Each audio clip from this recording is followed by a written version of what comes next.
Bonjour tout le monde, j'espère que vous allez bien, moi ça va super. Aujourd'hui on se retrouve pour une petite vidéo spéciale achat du mois de février. Allez, c'est parti.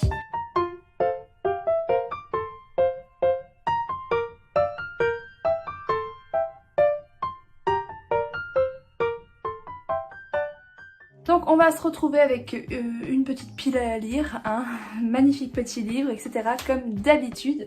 Mais en premier je vais vous montrer la seule pop que j'ai eu ce mois-ci. Donc j'ai été très raisonnable, cette pop vient de mon copain pour la Saint-Valentin. Donc il s'agit d'une pop de Marvel parce qu'en ce moment je préfère les pop Marvel. Voilà, je me sépare un peu de toutes mes autres pop, à part les pop Pokémon, quelques Disney que je trouve belles et quelques mangas aussi que je trouve beaux en pop. Sinon je me sépare de la plupart. Et du coup j'ai pris celle d'Iron Man que je trouve magnifique. Je la garde en boîte pour l'instant parce que je trouve qu'elle rend plus jolie dans le fond. Normalement elle est juste ici. Je trouve qu'elle est plus stylée dans sa boîte. Donc je la laisse pour l'instant dans sa boîte. Donc c'est Iron Man, une spéciale édition qui vient de Civil War. Donc c'est un peu une série un peu compliquée à trouver. Voilà, elle coûte entre 20 et 30 euros. Et voilà, je suis contente de l'avoir dans ma collection. Et maintenant, on va passer dans la pile de livres. Donc on a combien 24 et de 8, 9, 10, 11, au moins une quarantaine de livres à peu près. Je vais vous expliquer pourquoi il y a autant de livres. Parce que bien sûr, c'est un peu spécial de pourquoi il y a autant de livres. Hein. Je vous explique, j'ai trouvé une très bonne affaire à Cash Express. De 24 tomes, qui est une série finie en 24 tomes, un bon petit sojo que je voulais depuis un moment, qui m'a toujours tapé dans l'œil et que j'ai jamais osé prendre parce qu'il y a beaucoup de tomes. Hein. C'est une série qui revient normalement entre 160 et 170 euros.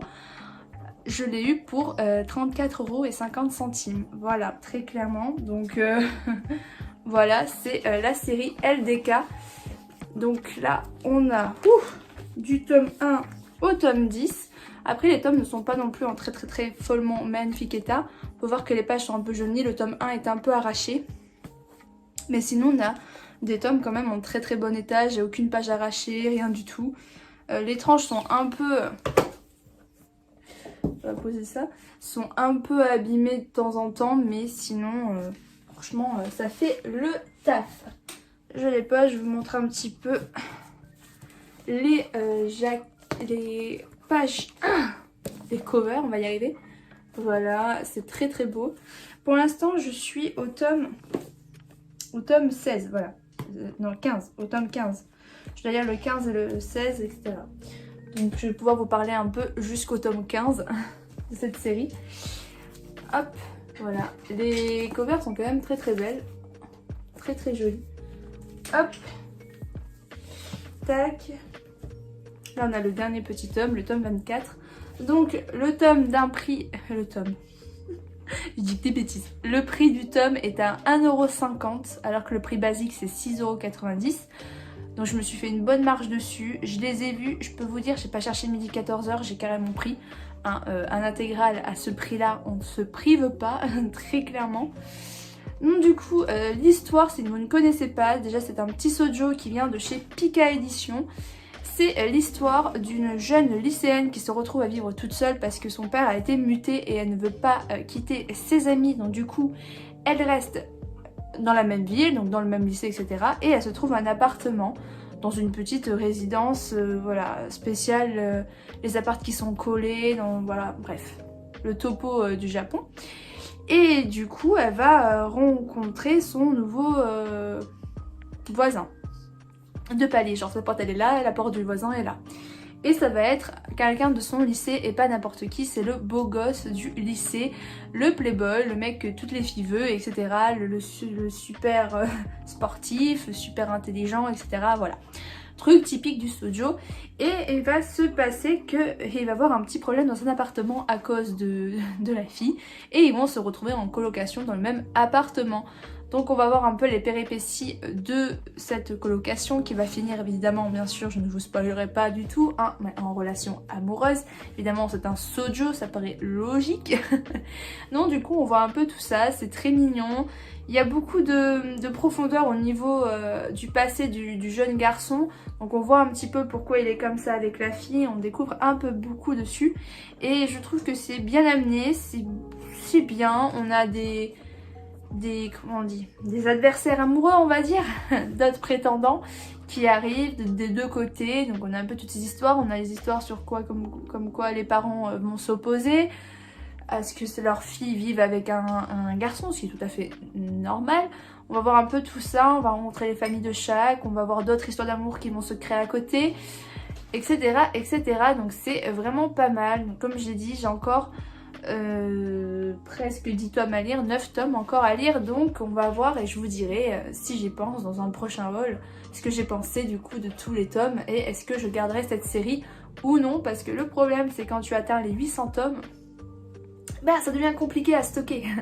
Donc il faut vraiment que j'aime vraiment la série, sinon bah, je m'en sépare. Donc je verrai si j'ai aimé ou pas. Mais pour l'instant j'aime bien. Ensuite un autre achat que j'ai fait donc du coup d'occasion, là c'était sur Vinted, c'était un intégral en 3 tomes d'un shoujo que je voulais depuis un petit moment. Et j'ai eu une bonne affaire, j'ai eu les 3 tomes pour 10 €. Voilà, ouais, pour 10 €, alors que normalement ça revient à 18 €, un truc comme ça. Donc généralement on est toujours quand même rentable. Hop, c'est tout simplement, ça reste entre nous, les 3 tomes. C'est un manga que je pensais qu'il serait quand même mieux. Voilà, très clairement j'ai été un peu déçue et je me tâte, je pense que je vais le vendre très clairement. Parce que ça n'a pas été le coup de cœur que j'attendais. J'en ai entendu beaucoup parler. J'avais regardé déjà les dessins, j'avais déjà feuilleté plusieurs fois ce manga. Et je m'étais dit, ouais, les dessins sont trop mignons. C'est le cas, hein. Les dessins sont très mignons. Mais l'histoire ne m'enchante pas tant que j'aurais pensé. Plutôt la tournure que ça amène. Donc ça vient de chez Kana, évidemment c'est un shoujo. Et du coup bah, je vous montre un peu, les covers sont magnifiques, par contre c'est ça aussi qui m'a beaucoup donné envie, très clairement. Et je vous montre aussi les dessins qui m'ont donné envie. Je voyais des petits dessins comme ça, très mignons, très jolis. Mais voilà, l'histoire, je vous explique. Donc ça se passe dans un lycée, typique des histoires, et du coup nous avons une jeune fille qui a fait une promesse à sa mère de n'avoir aucune relation avec un garçon, ne pas être amie avec un garçon, en gros de haïr les garçons tout simplement. Elle avait fait cette promesse quand elle était toute petite. Bon, déjà là tu te dis ouais, ok. Elle va du coup envoyer chier tous les garçons et un jour elle va tomber sur un qui va un peu la rendre un peu perplexe. Voilà. Elle se pose un peu des questions sur lui. Et un jour il va tomber sur un carnet qui appartient à cette jeune fille. Et dans ce carnet en fait il y a plein de petits trucs cochons. En gros dormir dans le même lit dans l'infirmerie, se faire des bisous avec la langue, et je n'en dirai pas plus. Voilà, de plus en plus un peu hautain et haute. Voilà, pas hautaine mais hot showtime. Plus dans ce domaine-là. Donc je l'avais pris en fait en me disant que c'était un peu un josei quoi. En gros c'était un truc mignon mais qui allait crescendo. Alors qu'en fait pas du tout. Donc en gros il lui dit ben tu sais quoi, je vais faire un peu...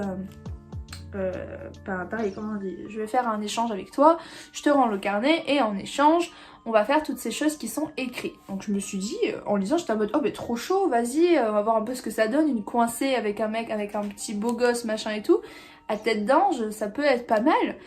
Mais au final il n'y a rien de tout ça, on est plus sur un dénouement de que la fille va essayer de résoudre ses problèmes envers les garçons, elle va parler à sa mère, on va se rendre compte à la fin que sa mère elle était en mode bah tu sais ce que je t'ai dit en fait, j'ai pas pensé à mal et je disais ça quand t'étais petite, donc elle-même elle y pensait plus en fait. Et t'es là en mode bah, super, t'as gâché la vie de ta fille en fait. Mais bon c'est pas grave. Tout ça, et le seul truc qu'il y a eu de hot c'est un bisou. Donc je me suis dit y a rien de foufou. Très clairement c'est juste un petit sojo basico, chez basico. Donc très clairement je vais les vendre. Et puis tant pis, hein. De toute toute façon, quand je les ai pris, je me suis dit que de toute façon, j'allais sûrement les revendre parce que des séries courtes, généralement, ça ne m'enjaille pas de fou. Voilà. Et dernière série que j'ai achetée sur Vinted, c'est une série qui a pour l'instant 18 tomes de sortie en France. Moi, j'ai acheté que les 8 premiers parce qu'il y avait une bonne offre. Je les ai eu pour 40 € avec frais de port compris. Normalement, t'en as pour un peu plus, il me semble. J'ai pas gagné trop d'argent non plus parce que cette série est quand même très prisée. C'est un seinen. Un shonen. Il compte ça comme un shonen. Alors que pourtant, il y a quand même... de l'amour dedans. Mais même, c'est le but. Donc, c'est de chez Delcourt Tokan. C'est Love X Dilemma. C'est un manga que j'ai découvert grâce à un youtubeur, mais je ne sais plus lequel, qui en avait parlé et je me suis dit c'est bizarre cette histoire, je la connais. Et oui, je la connais grâce à l'animé que j'ai vu et que j'avais surkiffé et je voulais en fait une suite tout simplement. Et du coup, grâce à ce youtubeur, j'ai découvert qu'en fait il y avait un manga et que le manga faisait tout en entier. Voilà, donc bref, donc du coup je me suis retrouvée et je me suis acheté les 8 premiers tomes de la série. Et normalement la série, si je situe au niveau du manga, on s'arrête au tome 5-6 par là, un truc comme ça. Donc du coup j'en ai appris un peu plus et c'est vraiment pas mal hein, de toute manière, vu que j'ai aimé l'animé, je peux que aimer le manga. Mais par contre le problème c'est qu'il y a 18 tomes déjà sortis. Là t'as le tome 19 et 20 qui sortent ce mois-ci ou dans le mois qui arrive, en mars il me semble. Donc ça devient un peu compliqué. On a des jolis covers par contre, les covers sont magnifiques. Ça je vais pas le cacher. Par contre le problème de ce manga c'est que c'est un ecchi hein, très clairement, mais ça finit un peu en polygamie. Et c'est ça le problème que j'aime pas dans ce genre de manga, c'est que le mec il dit qu'il est amoureux de un personnage et pourtant il va continuer à faire des bêtises avec d'autres personnages. Et ça c'est assez casse-pompon. Bref, je vais vous expliquer après le synopsis. Voilà. Donc, le synopsis de ce petit manga, c'est l'histoire d'un jeune garçon, un jeune lycéen qui est amoureux de son professeur. Et du coup, son professeur, eh bien, elle ne peut pas sortir avec lui parce que voilà, c'est son élève, etc., etc. De toute façon, elle est en couple avec un homme marié. Bref, voilà les péripéties.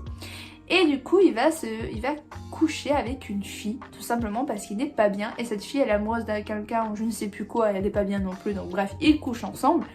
Et le lendemain, il découvre que ces deux filles sont sœurs. Et qu'en plus, ils vont devenir demi-frères, demi-sœurs, etc. Car leurs parents vont se marier. Et ils vont vivre ensemble tous sous le même toit. C'était vraiment magnifique bonheur pour eux. Donc du coup notre jeune lycéen est très content parce qu'il va être avec du coup son professeur qu'il aime tant, machin et tout ça. Le problème c'est qu'il a la sœur avec qui il a couché. Donc c'est un peu compliqué car cette sœur va tomber amoureuse de lui. Notre professeur tombe amoureuse également. On suit du coup l'amour entre la professeure et c'est du coup son élève. Tout simplement, on suit leur relation. Et on suit à côté également une relation un peu compliquée entre la sœur et le frère, quoi, en gros le demi-frère. Et ça m'énerve parce que j'aime pas quand il y a le mec au milieu et qu'il a la fille là. C'est un peu casse-pompon et ça m'énerve dans ce manga. J'adore l'histoire, j'adore le truc.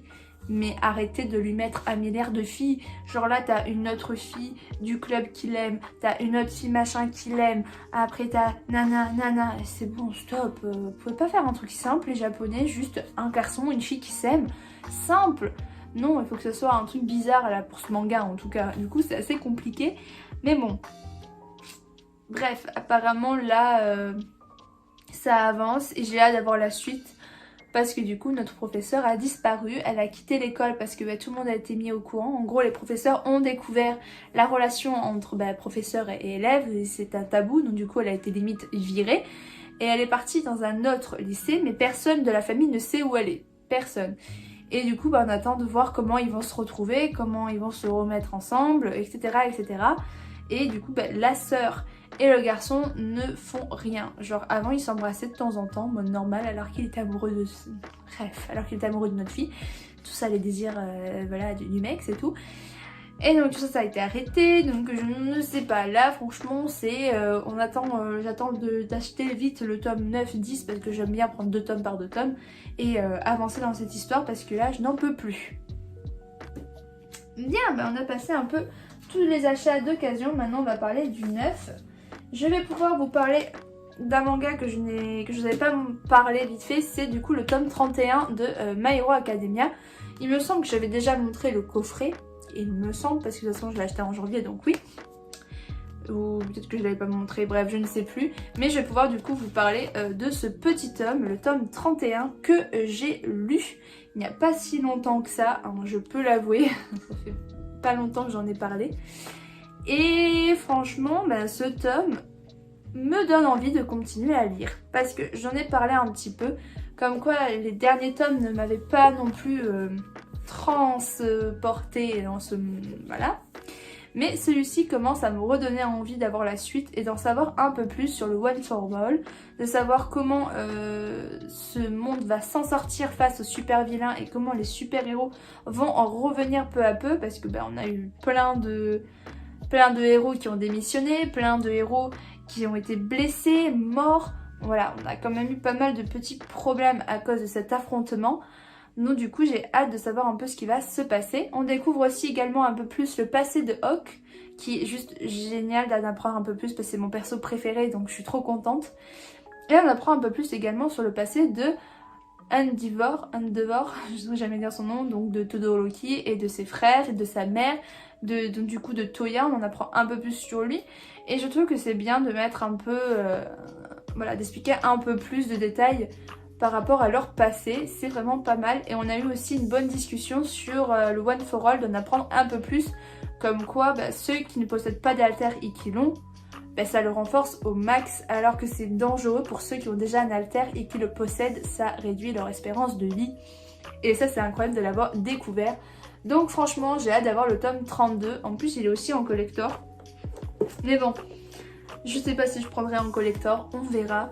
Mais en tout cas, dans celui-ci, vous avez également ce manga-là qui est du coup My Hero Academia Smash. Je ne l'ai pas lu et très clairement ce manga, je ne compte pas le lire. Hein. C'est pas un genre de livre qui m'intéresse, j'ai juste pris pour avoir la jaquette réversible, très clairement. C'est vraiment des histoires comiques, en gros je lirais ça si j'ai rien à lire et que je m'ennuie très clairement, parce que c'est pas du tout mon délire. J'aime pas comment c'est mis en place. Je vous montre un peu. En gros c'est des cases qui se lisent comme ça et j'aime pas ce style du tout. Après c'est personnel, mais voilà, en tout cas la jaquette réversible est très belle, même si j'avoue que je préfère celle-ci. Hop, parce que je trouve qu'elle est magnifique. Je trouve que les jaquettes sont vraiment de plus en plus belles. Voilà, je suis contente de ce tome. Je voulais du coup vous le montrer de base parce que je ne me souviens plus si je l'ai montré, bref, je ne sais plus. Hop, suivant. Alors ensuite j'ai acheté de chez Noëv Graft une nouveauté, c'est Moboko no Kwa. J'ai vu qu'il y a beaucoup de nouveautés qui sont sorties de leur maison d'édition en ce mois-ci. Et j'avoue que j'ai craqué sur celui-là parce que c'est magnifique. Rien que la cover est magnifique, le résumé avait l'air super intéressant. En plus on a une petite carte du coup comme dans chacun de leurs mangas. Hop, qui est magnifique. On a également, oh là là, je fais pas envie de faire tomber la carte, une magnifique page en couleur. Attends, comme ça.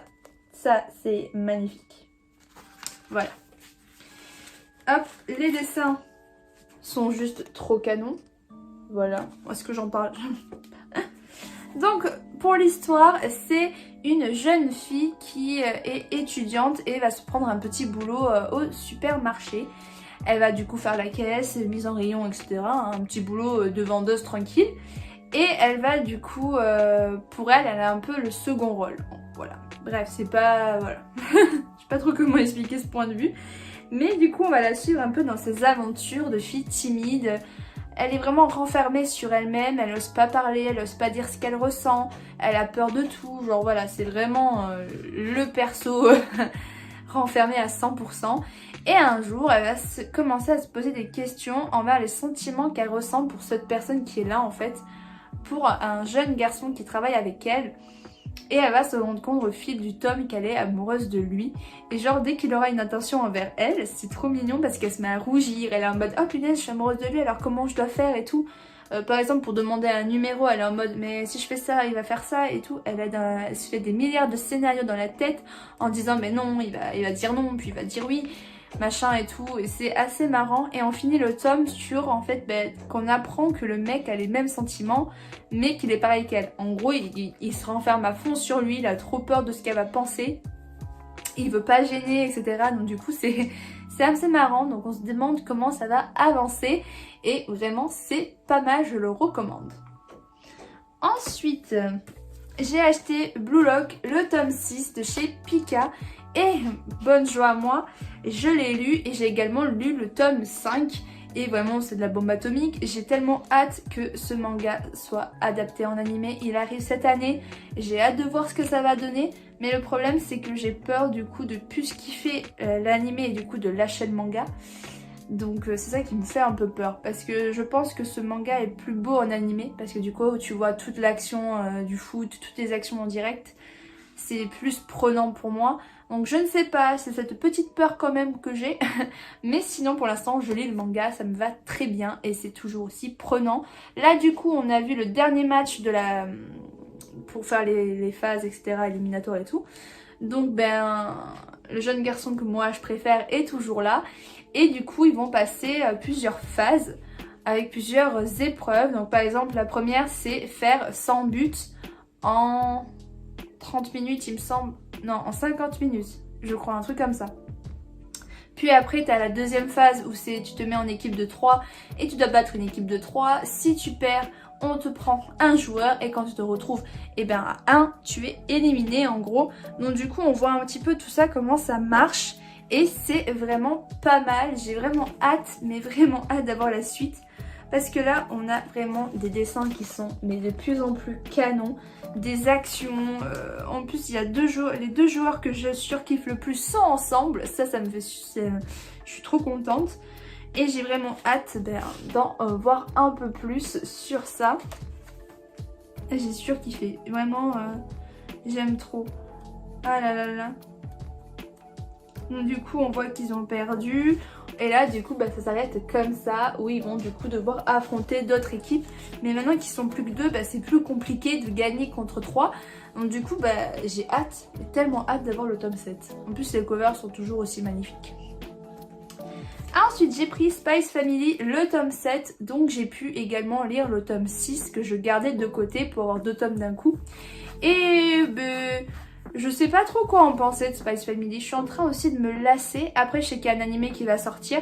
Donc je pense peut-être que je vais me laisser séduire plus par l'animé et revendre le manga. Je pense qu'il y a de fortes chances sur cette série.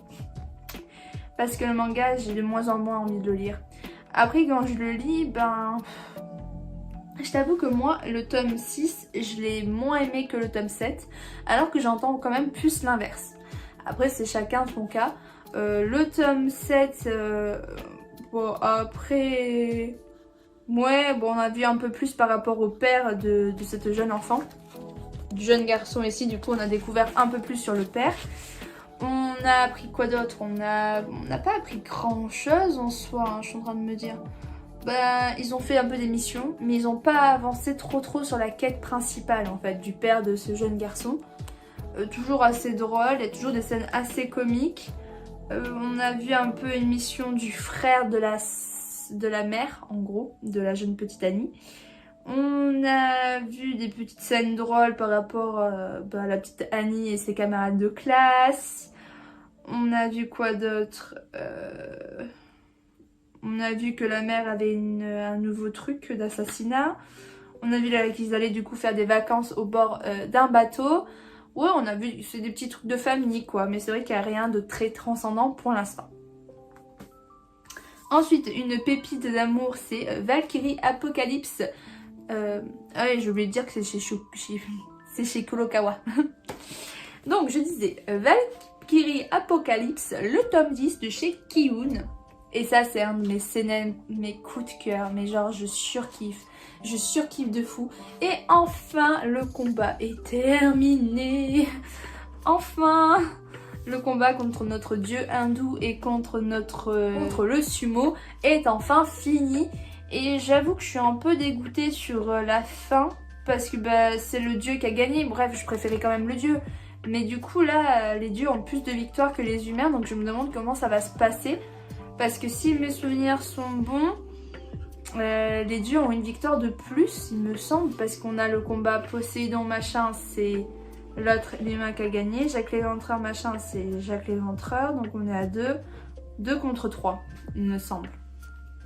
Donc les humains sont en descente. Je ne sais pas du tout qu'est-ce que va donner le tome 11. Mais en tout cas sur le tome 11 on a le dieu Bouddha. Donc est-ce que c'est Bouddha qui va se battre? Parce que en vrai on sait même pas quel dieu va se battre. Parce que la fin de ce tome c'est vraiment la fin du combat en fait. Oui c'est ça. Oui c'est ça. La victoire revient à Shiva. Oui ça se finit comme ça en fait. Genre... Voilà, la fin c'est la victoire de ce dieu. Donc on ne sait pas quel dieu va s'affronter. Donc on verra dans le tome 11 qui sort en mars, le mois prochain. Je sais plus quand c'est qu'il sort. Oh je sais plus. Oh il sort dans 2 mois je crois plutôt. Ouais de toute façon c'est tous les 2 mois. Donc j'ai très hâte d'en savoir un peu plus. Mais après j'ai vu que le tome 12 n'est pas encore sorti au Japon. Donc on va attendre très longtemps la suite. Très longtemps. Donc ça c'est un peu plus chiant. Mais bon, c'est pas grave. Hein. Et je vous montre également des petits dessins parce que je trouve que c'est magnifique. Donc je cherche une bonne page. Là. Voilà. Moi, je trouve que les dessins sont hyper canons. Même les niveaux des actions et tout, c'est incroyable. Allez, on s'approche de la fin. On a du coup chez Mi-An édition, mais là c'est un Détan, hein, Détan. C'est Harem in the Fantasy World d'Ingeon, le tome 3. Voilà. Moi mon anglais c'est toujours la même chose. Donc dans ce tome 3, on apprend un peu plus. Bon, c'est d'un bon isekai, je vous avouerai, je vais pas montrer ça. Ça non plus. C'est un bon isekai, on avance un peu au niveau des missions, on voit un peu comment ils vont lever up, là ils sont plutôt là-dedans en fait, ils sont plus dans la phase, on va dans des labyrinthes, on gagne des niveaux d'expérience, on arrive à s'enrichir et voilà, pépère. On est un peu plus là-dessus pour l'instant, donc en gros pour moi je trouve que c'est un peu chill, tranquille. On voit un peu la relation entre Roxane et notre jeune héros s'améliorer, on voit qu'ils sont de plus en plus complices, etc. etc. Voilà. J'attends de voir si ça bouge ou pas. Ensuite, on passe chez Kazé avec le tome 3 de Kenjun numéro 8. Et franchement, c'est toujours aussi bien. C'est une bonne petite tuerie. J'aime trop ce manga. Franchement, c'est pas mal. Donc là, on est sur un petit tome où on voit du coup le combat entre un Kaiju et Kaiju numéro 8 qui vont s'affronter. Évidemment, l'autre, il va se sauver vite, hein, parce qu'il voit que notre Kaiju numéro 8 est trop fort. La petite magnifique scène. Voilà. Et du coup, on va voir, c'est le commandant. Je sais plus exactement qui c'est. J'aime bien. Oh tiens, j'avais jamais fait gaffe qu'il y avait ça. Oh, elle est belle. C'est une belle page. J'avais pas fait attention. Très jolie. Très jolie. Alors attendez, c'est le capitaine? Non, c'est le général. Oh, je sais jamais. Tac.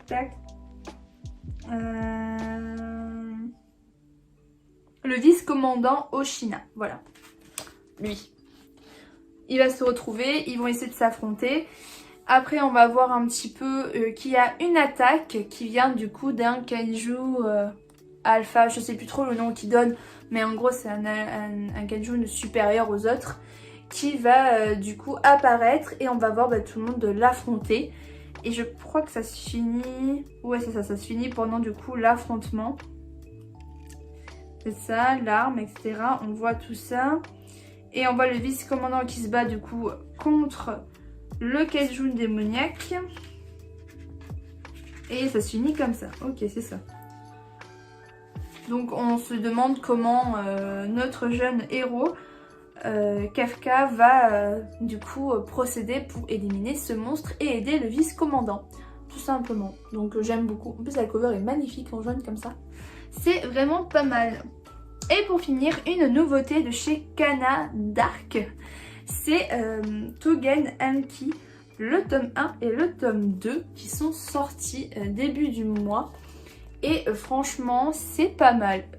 J'avouerai que quand moi j'ai lu l'extrait, je me suis dit, bah, c'est quoi ce truc? Ça donne envie, mais pas non plus trop. Et franchement, bah, c'est pas mal du tout. C'est l'histoire d'un jeune garçon qui va être en fait adopté par une personne qui appartenait au clan, alors je ne sais plus le nom, hein, ce qu'ils disent, au clan Momotaro. Et en fait, il a quitté le clan pour prendre cet enfant parce que cet enfant avait du sang de Oni. Voilà, il avait du sang de Oni. Les Oni sont des sortes de démons. Et du coup, bah, c'est un enfant un peu possédé. Et en gros, ce clan se charge de tuer les Oni et ces enfants qui possèdent du sang. Donc en gros, la personne qui l'a recueilli savait très bien que l'enfant allait être pourchassé, pourrait être tué.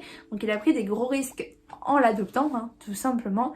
Et en fait, il va mourir lors d'une attaque où notre jeune garçon va être...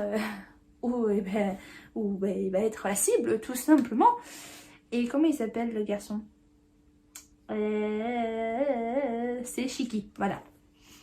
Donc Shiki, notre jeune Oni, va du coup aller dans une école de Oni pour devenir fort et du coup se venger des gens qui ont tué, mais du coup son père adoptif. On va voir un peu du coup d'autres personnes de même cas que lui qui ont du sang de Oni. On va le voir contrôler ses pouvoirs, faire de son sang ce qu'il veut. Et c'est vraiment stylé. On va voir plusieurs batailles. On va voir un peu que le clan du coup Motomori a également des pouvoirs, des dons. On va voir un peu tout ça et c'est super intéressant. Donc j'ai hâte d'avoir le tome 3 pour en savoir plus. Voilà, donc sur ce, j'ai fini ce haul. J'espère que ça vous aura plu. Moi, j'ai aimé vous montrer tous ces mangas et on se retrouve pour le mois prochain. Allez, ciao!